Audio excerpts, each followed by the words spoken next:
नमस्कार. आज आत्या बनवत आहेत आंबा पोळी. खूप मस्त झालेली आहे आंबा पोळी. हे आंबे स्वच्छ धुवून घेतलेले आहेत. वरच्या साली काढून घेत आहेत. सगळ्या आंब्याच्या साली काढून घेऊन नंतर आंब्याच्या फोडी बारीक बारीक करून घ्यायच्या. मिक्सरला वाटून घ्यायचं. मिक्सरला वाटून घेतल्यानंतर गाळून घ्यायचं.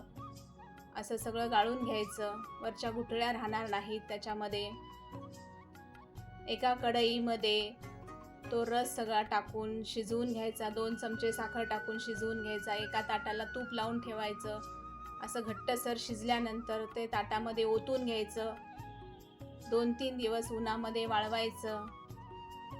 छान असं वाळल्यानंतर कलर बघा कसा आलेला आहे, केशरी कलर.